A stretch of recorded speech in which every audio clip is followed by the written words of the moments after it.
Hello, everyone. Welcome. Thank you so much for your patience. Sorry for this brief delay. We were just getting sorted out behind the scenes. We have more speakers than usual, which is really exciting because they all have something so cool to share with you about AI at Beacons. But that just meant that it took us a minute longer to get sorted out ahead of time. So, as you guys probably know, I'm Isabel. I'm the community manager at Beacons. Quick note on housekeeping, say hi in the chat, let us know where you're coming from. And if you have questions that you want our speakers to answer, please make sure you ask those in the Q&A box. That really helps us keep better track of them than when we put them in the chat, and it makes sure that your question will get answered in priority order. So with that said, and without further ado, I am super excited to be here today with Jesse, who is going to kick it off with some big picture insights about what AI means for us. So Jesse, introduce yourself and tell us a little bit about what Beacons is doing with AI to support creators and why we're building these things. Yeah, for sure. Thank you so much for the introduction, Isabel, and thank you everyone for joining. Super excited to be here. Obviously, Beacons would not be the same or would not exist without all of you. So appreciate it. Yeah. So as Isabel mentioned, my name is Jesse. I'm the Chief Product Officer here at Beacons. Before Beacons, I was doing my PhD at Stanford, actually in machine learning and AI. Would you look at that? Um, yeah, and it's taken us a few years to figure out exactly how to put the AI back into Beacons.ai, and I can explain a little bit more what happened there later. But now it feels like everything's kind of coming together. So super excited to dive more into all of that today. Yeah, and I guess the short story of how we're putting AI back into Beacons in a way that helps creators and helps all of you is um, well, we want to help you do all the important things you know are good for your business, but you never actually get to. And we want to do this in a way that actually, one, adopts best practices, and two, is still authentic to you and your content. So I'm going to list some examples that my teammates are going to show you concrete demos of today, but this is just the beginning. So some of these examples would be like nurturing your email list. I think all creators know that the audience is everything, right? Knowing your audience, owning your audience, nurturing your audience. But it takes a lot of work to create emails regularly and create engaging emails that adopts best practices, looks great, sounds great, and is also authentic to you. So we've built some stuff to help you with that. Stuff that will help you promote your content and your products to your email list. And another challenge is managing your brand deals. Often this is done by managers, creative managers. But I think, as you know, like these inboxes can get pretty scary, especially when you're managing multiple brand deals, and each of them can get to be like tens, if not hundreds, of back and forths, right? So we have some tools for helping with that as well. Yeah, and the way we do this is we use AI that's built on top of your social data. So, for example, if you use the Beacons Media Kit, you've noticed that you have to connect some of your social media platforms, and then we have this like nice context about you to make sure that whatever the AI is doing is actually relevant for you. And then as you use Beacons more as well, we can get more insights on what's working and what's not working. So yeah, that's like the high level overview. Yeah, that's great context about what we're doing. One thing that came up from several creators when we announced that we were doing this webinar was this sense of worry or fear about the rapid onset of this widespread use of AI and its effect on creators and creativity and artists in general. What are your thoughts for those creators and for anybody who's not sure how to make good use of AI as a partner in creative work? And how is Beacons going to help creators do that? Yeah, man, there's potentially a lot to unpack here. In general, I'm like very optimistic about marrying AI with the creator economy. I think the cool thing that both AI tools and creator economy tools have in common is they're they're all about like empowering small teams, sometimes even teams of just like one person. But yeah, they're both about empowering these small teams to create value at like an insane scale, right? Um, yeah, so there's like some natural synergies here that empower like individuals to monetize their passions like never before. I think the world is changing like pretty quickly, especially in the creator world. Um, and creators are pretty good, are relatively adaptive. Like platforms rise and fall. TikTok didn't even really exist before 4 years ago, before the pandemic. I feel like some people kind of forgot that. And then you have like all these other tools that were really popular at some point and then kind of disappeared, like Clubhouse, Flip more recently. I guess Flip is still kind of around, but they're less hyped as compared to like a few months ago. Um, Be Real, I think, only has like a few months of runway left the last time I heard. But it's really interesting seeing all these like content platforms rise and fall and the world continuing to change. But something that has been persistent is like this human need for content, right? That's been true ever since, I don't know, like the Stone Ages, when people were telling stories around fires or whatever. Um, yeah, and I think the way Beacons is gonna help support creators through all this is by um, being both powerful but adaptable as well, right? We know that creators are always exploring new ways to monetize, whether it's brand deals or various kinds of products, but also existing revenue streams keep evolving too, right? The partners that you used to work with might not look like the partners that you're going to work with in a few years. The products that you're selling today might not look like the products that you're going to be selling in a few years.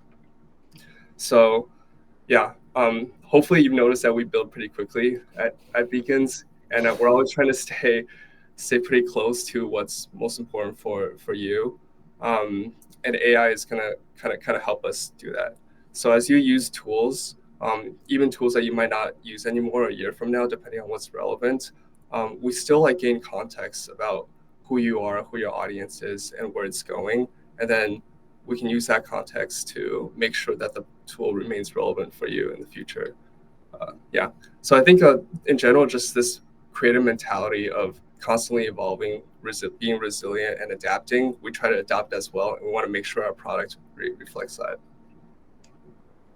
Yeah, so true. As a Beacons team member, I could definitely reiterate to our audience today that Beacons, is the best place to learn about AI and get comfortable with that ability to deliver value at an unprecedented scale that you mentioned.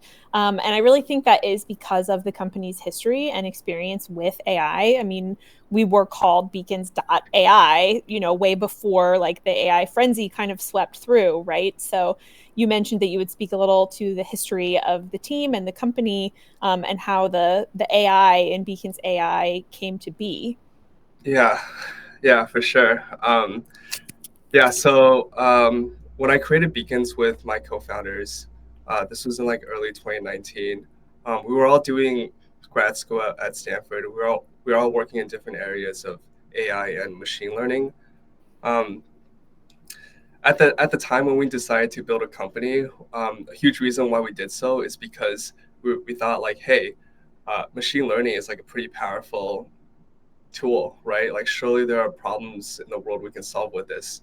So this is actually the exact wrong way to build a company. You should never start with a solution and just find like you shouldn't be like a hammer looking for nails to hit, right? You should start with the problem, understand the domain, and then use that to kind of decide what to build. So, but regardless, we were like, okay, let's get Beacons.ai. It has a pretty positive connotation. It actually fits a lot of different domains, and we pivoted through a lot of different ideas. The way we ended up in the creator space is a friend of ours approached us with this really interesting problem. She was running a Shopify store at the time, and she was doing all of her marketing through influencer marketing. It was pretty lucrative, but it was very tedious as well because she had to go through Instagram. Like she's basically spent all her waking hours going through Instagram, searching for creators to work with, and then just DMing those creators and negotiating how much she should pay them to post about her product. So she came to us and she was like, "Hey, can you build me a tool that finds me the best creators for my platform and tells me like what a fair price is?" That would basically save her all this time, right? So that's how we got into the creator space back in 2019. And yeah, I think as we talked to a lot of creators, Then we started building a startup the right way. We realized like, hey, these are the businesses of the future, and we should just build software tools to directly solve their problems. And a lot of these tools ended up having nothing to do with AI for a while. The thing with building AI products is it turns out you need data in order to build AI. And we didn't really have like a right to our creators' data because we didn't really build anything useful for them. And over the last few years, this has kind of changed. So we built, I think, as all of you noticed, a lot of different tools that hopefully do provide value for different parts of the creator business, including like the link in bio, the media kit, which I mentioned, the email marketing tool, the store tool, and the website tool, which just got launched this week. And you should definitely check it out if you haven't already. But yeah, as users use these tools, now we can collect data on what's working, what's not working. So now it makes more sense than ever to actually apply a layer of AI and machine learning to activate that data. So yeah, it kind of comes full circle, which is kind of cool. Yeah, it really does. I think maybe one final question before we transition. The three like kind of phases of AI development that you mentioned for Beacons, just I think that leads into kind of what people are going to talk about today really nicely. Um, Yeah, I can talk about that. Thanks for the reminder. So yeah, I think right now the way we're kind of thinking about how we're gonna lay out all the AI features to come is in roughly three phases. The first one are these like more general, maybe more obvious applications of text and image generation. So a lot of this was built last year by Dylan, who will be talking later, actually. So if you poke around Beacons, you'll notice that basically in every place you can, every place that makes sense, you can generate text or generate an image. For example, for store product descriptions or for certain email blocks or for filling out like your text block on your link in bio, etc., you can just one-click generate content with AI. So that's the first phase. The next phase is doing something a bit more complicated, something that's more like an AI assistant or an advisor. So this kind of AI will be able to handle more complicated workflows, not just like generate text in place for one very specific use case, but actually like do something that requires context beyond just that about like your business or the particular use case. And then the final phase will be something like an AI business partner. So, like not everyone's going to be able to afford Mr. Beast's 200-person team, but you might not need to because a business partner will have the context for everything your business needs end to end and will proactively do work for you. So all you need to do is just give it a thumbs up or make a few edits, right? Or just like give it a little bit of feedback in just natural language. And then like a real person, it will learn, it will adapt, and it will give you the output you want. So it's roughly like these three phases. The first one is general applications, and then building more of like an AI assistant or an advisor, and ultimately, hopefully, Beacons can become more like an AI business partner for you. Amazing. Well, thank you so much, Jesse, for all of those high level thoughts. I enjoyed kind of walking through. And if you guys in the chat have follow up questions or more questions about anything AI for Jesse, drop them in the question box. He's going to go off stage for a minute now, but hang out till the end so that when we get back into questions, he'll be around to answer things for you. So I'm super excited that we're going to jump into some of those specific AI features that are already on Beacons now. So I'm going to we'll wave goodbye to Jesse for the time being. And we have Dylan and Greg, who we are welcoming to the stage. So do you guys want to just take it from here, introduce yourselves, and then share what you have to present to us today? I think you're muted, Greg. Uh-oh. Oh, man. All right. Can you guys hear me? Okay, cool. Yeah, I'll do a brief intro, and then, Dylan, you can intro and then present what we've been building. So I'm Greg. I'm the Chief Engineering Officer here at Beacons. And, hand it over to Dylan. Sweet. Hi, I'm Dylan. I'm an engineer here as well, and I've been working on the brand deal manager products for the past few months. All right, let's get into it. All right, yeah, so I'll do a quick demo today on something that we've been working on. Let's get that going. All right, can you see this? Cool. I can see it. Let us know in the chat. Can you guys see Dylan's screen? Oh, nice. Yep, looks like we're good. Okay, cool. Yeah, so as I mentioned, for the past few months, I've been working on the brand deals managers products, but I think in the past year or so, I've kind of developed this interest in using AI to help with a bunch of different workflows. So as Jesse mentioned, last year I worked on a lot of the creator side AI tooling, including like text and image generation. But this year we're looking to bring that same power to the manager platform and kind of provide ourselves as a way of like being a partner in your brand deal workflow. So before I get into it, before I get into the actual like demo, I just want to share some of the problem that we're trying to solve. So a big portion of a manager's workflow is just tracking their brand deal campaigns.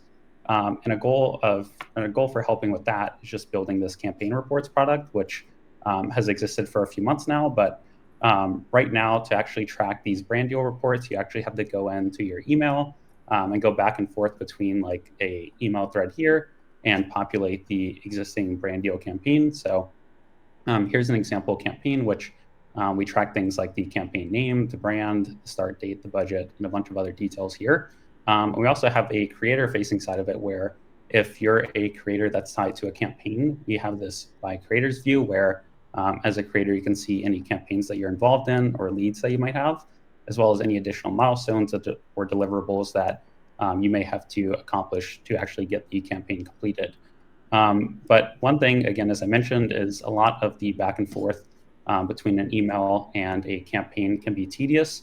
You can imagine that for a brand that's only doing one or two brand deals, it might be pretty easy and trivial to go back and forth. But if you're a larger agency, to go back and forth, it might take a lot of time. And we're kind of looking to trim as much of that time as we can. So in the past few months, the team's worked on adding the ability to combine your email inboxes with AI. And the goal here is to automate as much of the process of going back and forth as we can. To make use of this feature, it's very easy. So we now have the ability to connect to Gmail. And once you have, you can come into the campaign reports view here. And we have this sync inbox button. So if you've never synced it before, this will be the first thing that you see. And whenever I click sync inbox, you'll see the screen for the first time. And all this is stating is that we're going to be looking for the past 30 days of email threads and trying to find as many new campaigns that we can, or if you have existing ones like the one here, we'll try to find changes to it. So I'll just go ahead and kick off a sync here and show the changes as we go.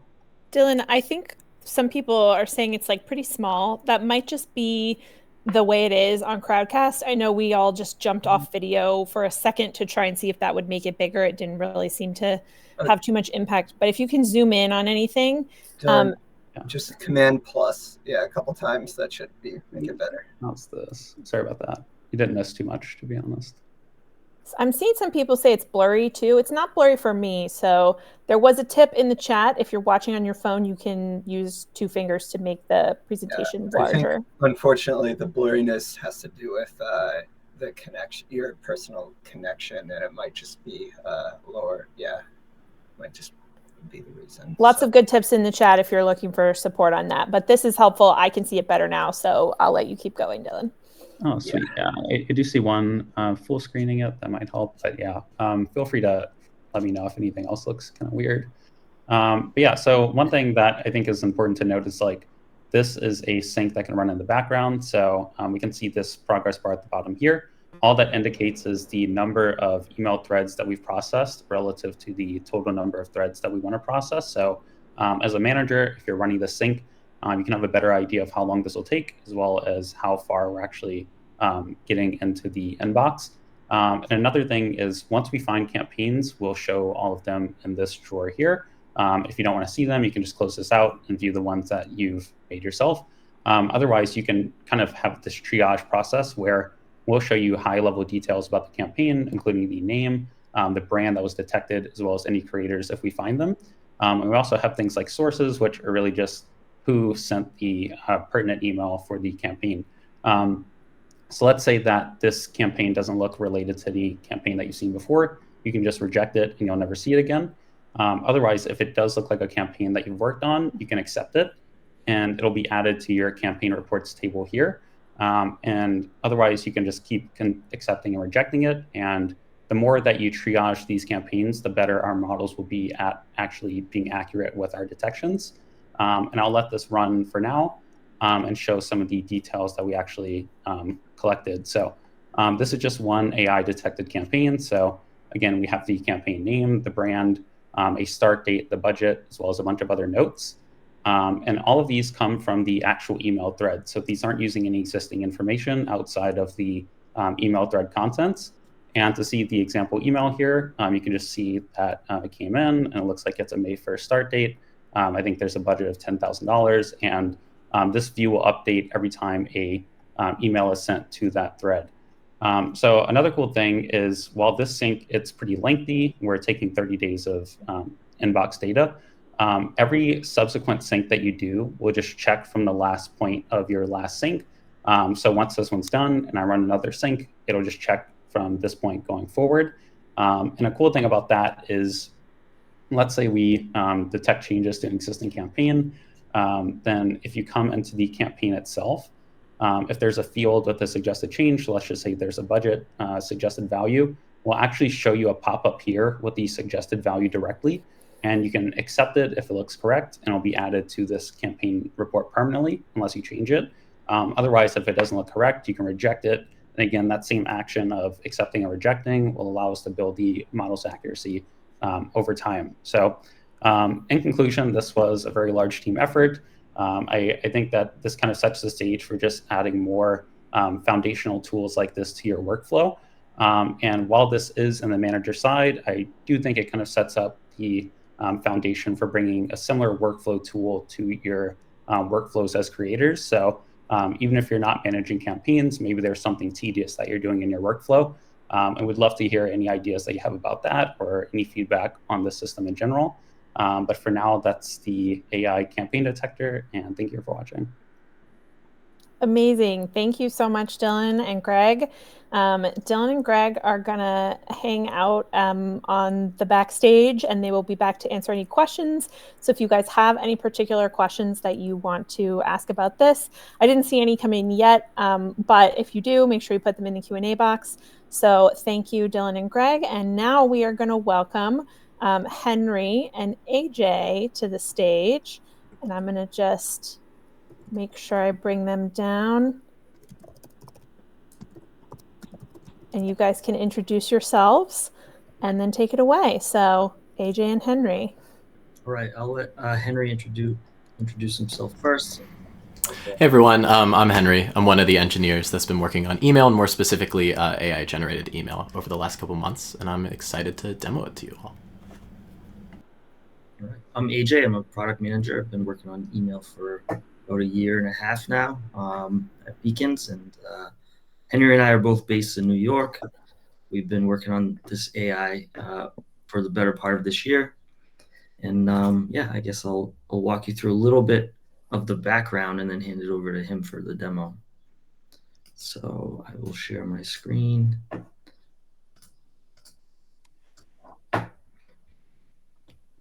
Okay. Can everybody see? Good? Looks good to me. Okay. All right. So I just want to share a little bit about why we started building AI emails, like what you can kind of look out for, how it can help you with your email strategy, and give some context on how the system works. But the original idea came from, us challenging ourselves to think about how can you basically run your business more on your mobile phone. Whether it's like when you first wake up in the morning, you're still lying in bed, could you run your email marketing right from there? And it eventually kind of led us down the path to say, why why can't we just build the emails for you or make it really easy to build emails? Because I don't know that many people who love building emails from scratch. But we also wanted to kind of showcase the different opportunities. As creators, you do a lot of stuff that your subscribers want to know about. You're building new products, you're posting really cool stuff to social media. Those are all really good opportunities to send emails to your subscribers, and you should generally engage your audience about once a week or once every couple weeks. We wanted to improve the email performance. I think a lot of people aren't seasoned at building emails that are going to get a lot of clicks, a lot of opens. So we encoded best practices into the email builder, and we wanted to basically take away some of the cognitive load. You don't want to be thinking about email marketing all the time. So we'll nudge you with some of the good ideas of when to email as you do take other actions within Beacons or in your social media. So I just wanted to quickly point out, this is one of our AI generated emails from a real creator.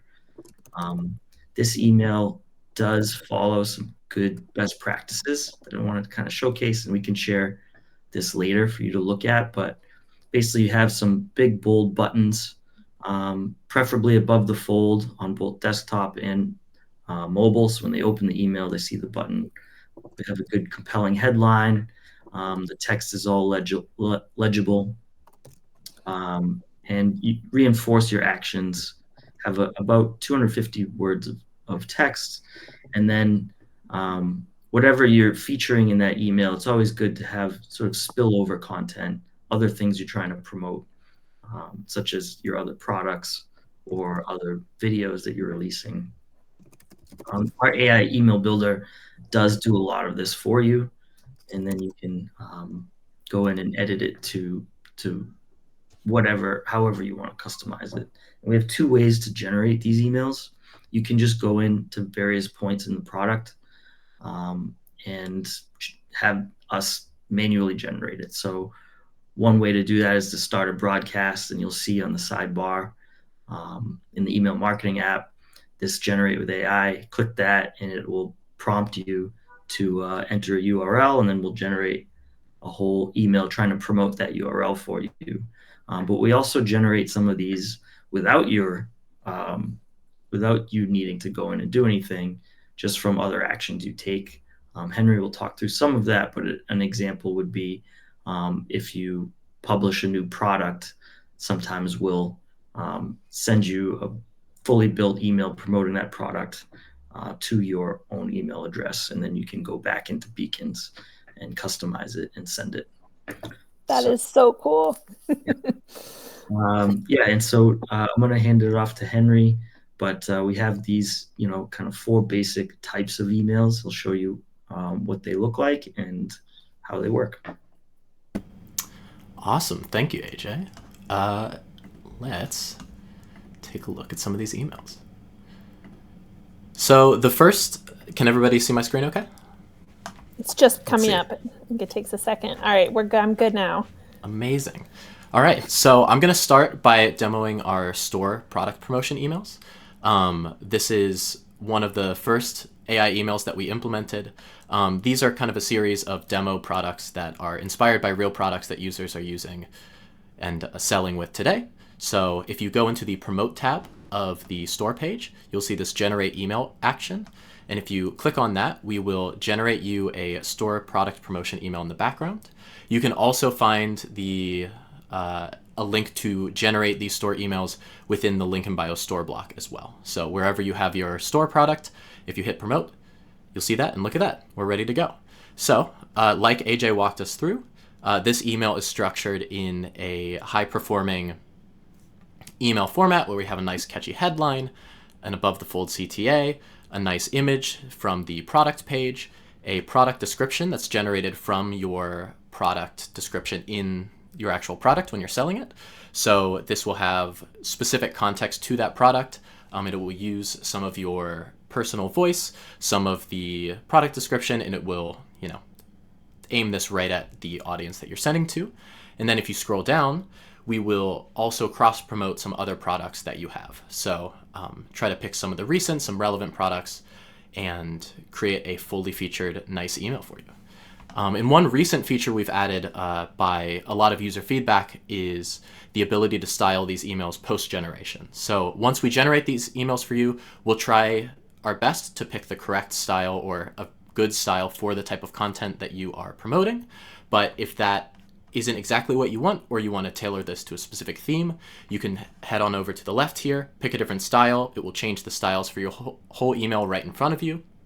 So say, you know, maybe this is kind of a futuristic thing. This is a star-based thing, so we want futuristic galaxy night, and we will change the whole email for you, ready to send, theme to your product, and this should be ready to go.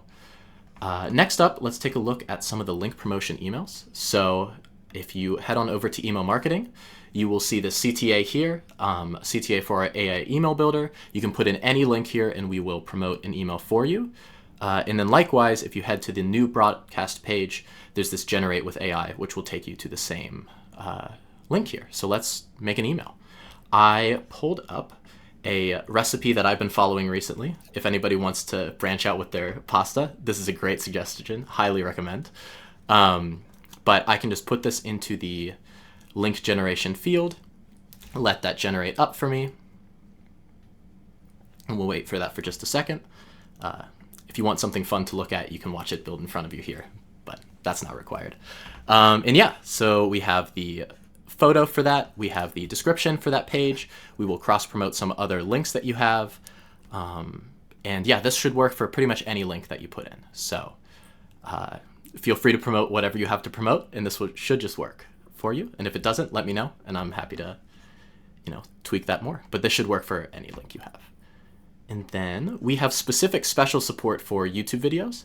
So say I am Ivan, and I've just made a killer walkthrough for the YouTube channel, and I want to promote this to our audience.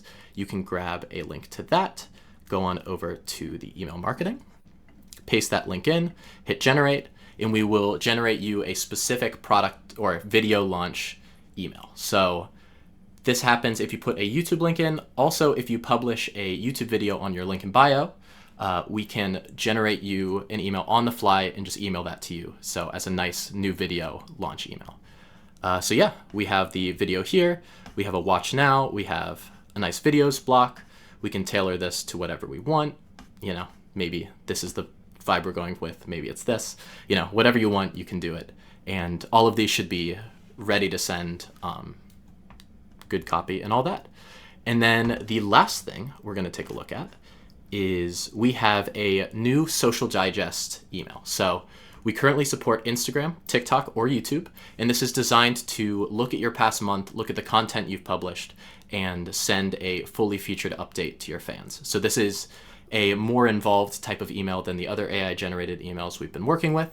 It has some different content sections, different all that. So if you hit this CTA right here, when you have a Philo connected account, you'll be able to generate a social digest on the fly. And then if you have those accounts connected, we will also try to generate one of these for you about once a month when you promote content, if you'd like to send out pretty much automatic updates to the people that have you subscribed to you. So let's take a look at an example one of those. So this is Excel Tips for All. This is one of our Beacons management creators. They put out great Excel tips if you're looking to up your Excel game.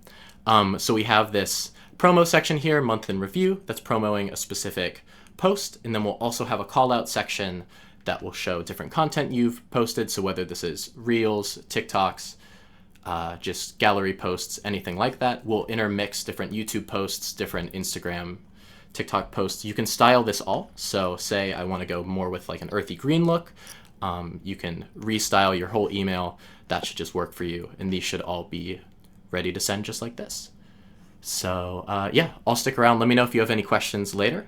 But that is our AI email features. Amazing. The chat is popping off. People are super excited about this and how it looks, and it does look so cool. So thank you for sharing. You guys saw it here first, and you can jump into your accounts and check this out for yourself. I think that's it for our formal presentations. So our friends in the wing, if you're ready, I'm going to bring you back onto the stage and we will start taking some of the Q&A that are in the chat and in the, sorry, hard to talk and move all these pins. Oh no, what happened to Dylan? There we go.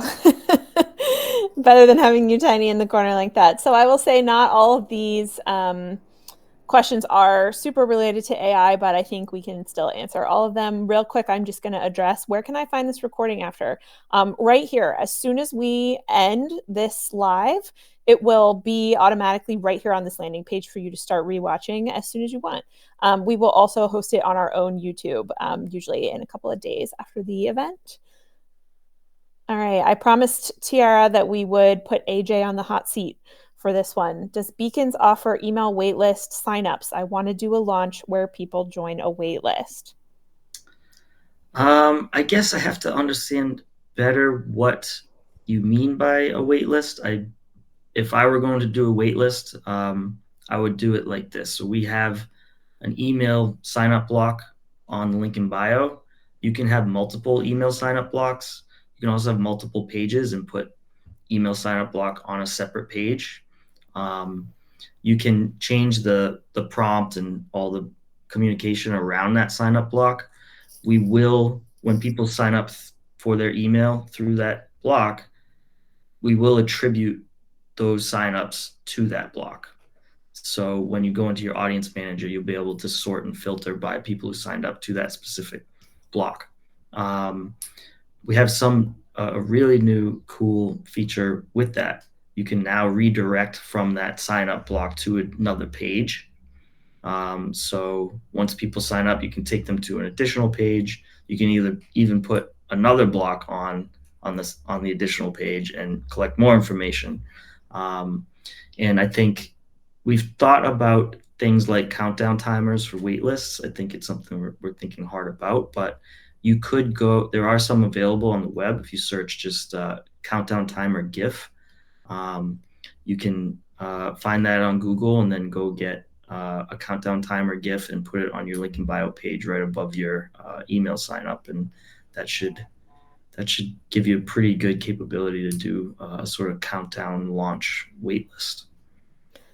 Cool. We love a hack and figuring out how to make things work. So hopefully that answers your question, Tiara. It sounds like the best thing would be you might want to name your block waitlist or something that you can recognize, and then that way you can sort by it. And Brian super helpfully put in the chat our help article link to exactly what we're talking about, so you can see how to do that.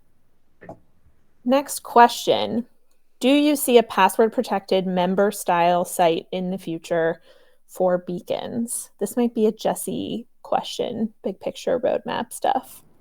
Yeah, funny timing. This idea has been surfaced a few times over the last few, I guess, years even. But we were actually just talking to a user about it just yesterday. Yeah, I think it's pretty doable now. It's like more doable than it was before, and it's actually potentially not that hard to build. Just need to think through like exactly what the interface can look like. But yeah, I guess as you know, like you can sell members or memberships through Beacons now through the Beacons store, and then I guess AJ mentioned how you can see where people are signing up from in this like audience manager. You can also see who signs up for members, so it's very easy for you to segment. I don't know, your contact list by who sign up for what membership. And we also have built versions of places where you can only get access if you enter your email. So yeah, we just need to put all the pieces together in the best way for this kind of application. But yeah, I think that the short answer is yes, and potentially in the near future. Gated links or gated pages where like only members will have access. Awesome. Thank you. I was just responding to Tiara in the chat. Let's see, what else is a good question? It's funny. We get asked about Kik a lot, actually, but I thought that we recently did implement more like social linking abilities. So maybe if you're here, if you ask this question, you could say specifically where it is that you're wanting to see Kik implemented. Somebody, maybe Jesse, correct me if I'm wrong, but we do have that on social links, right? I don't quite remember, but if Okay. it's just social links, then it wouldn't be hard for us to add. I think for a lot of these platforms, if we don't have them already, you should just be able to create like a links block and just add it there and then add the icon there. Um, Yeah, if you happen to be referring to Media Kit, like stats and things, that's a different story, although we do get requests for that sometimes too. yeah, it really depends on like how much of an integration you need. Yeah, because for some platforms we integrate a lot more deeply than other platforms, and it kind of depends on what your specific problem and your specific use case is. For sure. When creating a course on beacons, how is it delivered? I can answer this as well. um, yeah, so you create a course through Beacons, and then when your customer goes to the product page for the course and they purchase it, they'll get login information to like a special portal where they'll log in, they'll find all the modules and all the lessons and all the tools, or yeah, all the content you put together for the course. So they can just like come back whenever and access the material. Yeah. Cool. This one came in during the presentation from Henry. Will there be a way to auto email new YouTube or new TikTok videos? So we don't do directly auto emailing right now. Currently, when there is a new YouTube video that you publish, once a week we will send you an auto generated email. If we get more feedback that specifically auto emailing or lowering the barrier to sending those email updates, if that's something that's useful, we can totally look into smoothing that over and making that as seamless of an experience from specifically publishing content to emailing as possible. But yeah, right now we'll send it about once a week, but happy to hear further feedback on lowering that time or lowering the barrier to sending those emails. Cool. Thank you. This question is from Nicole. Will we be able to have multiple forum blocks open at the same time? I'm not sure what you mean by that. Did you mean form blocks? Let us know in the chat. I think maybe you meant, were you talking about multiple email sign up blocks for different audience groups? And the answer to that was yes. Okay. And on the memberships, how does that work? I've never seen it and highly interested. I want to build a subscription-based product. That's a feature in our store. And we don't have the store team here with us today, but maybe Jesse could speak to that a little bit. Maybe Dylan, Yeah. did you work on this piece? Yeah. So I don't know how much it's changed since we worked on it. But you can set up a subscription for like a monthly price, and whenever you subscribe, you can share content once a month or whatever the cadence is. I think it's weekly, bi-weekly, and monthly. And yeah, it's all digital download based, but if someone subscribed, they'll get recurring content on that cadence. Perfect. Nicole has clarified that she did in fact mean forum blocks, but I still don't know what that means. So maybe we could clarify further. Sorry. The community forum block. Yeah. So the question was, can we have multiple of those? No. Right. Gotcha. Right. Yeah. The community block is from like almost 3 years ago now. And, it's not one that we've actively really worked on the last few years.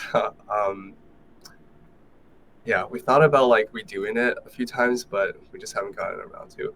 So maybe like yeah, I'm curious like what you like about it. and what you're trying to do with it. Because there might be better ways to do it with Beacons now, actually. Is it? Can we? I don't even know if you can have like multiple. Like if you have a more than one page on your link in bio. I don't even know if you can have more than one, like one per page. Which would like be fine. But I don't even know if we support that. And I think that might be what Nicole is asking. But yeah. For sure. Well, what I will say is, Nicole, if you want to come, and anybody else here, if you want to come and join us in our community in Discord, I just dropped a link in the chat there. We're closing in on our time, but we will continue the conversation in Discord. You're welcome to share ideas, feedback. If you want to tell us more about how you use that community block and how we can make it better for you, Nicole, the Discord is the place to do that because we're all in there chatting, responding, talking to people. So we would love to hear from you guys there. There's one last question. And if you speak now, if you have any more questions, but the only one left was asked in the chat, and it says, how can we implement SEO for the new website features, and how do we write blog posts on Beacons? And I just wanted to read that one because we don't currently have a feature where you can write blog posts, although that is something that we get asked a lot. So it's definitely something that we think about and talk about. But just like there's a hack for almost anything you can do on Beacons, anything that you send via email, you can host a link to that as a link block on your Beacons page. If you want to see what that looks like, you can look at my Beacons page and some of my recent Beacons community emails I have hosted like in a sort of mini blog style section there. So with that, okay, one last question. So to clarify, are memberships documents and videos for members to download or only to view?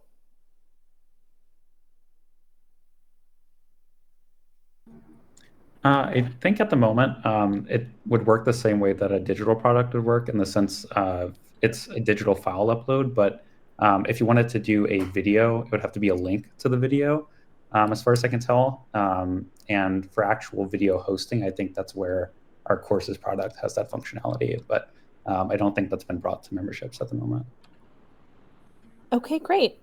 Well, everybody say thank you to Jesse, Henry, AJ, Greg, and Dylan for their time today in the chat. If you want to keep talking to them, you can scroll back up and click that Discord link and come and join us over there. And that is going to be it for us today. So catch the replay and stay tuned for what's up next from Beacons webinars, probably in 2 weeks. Not quite ready to announce, but coming soon. So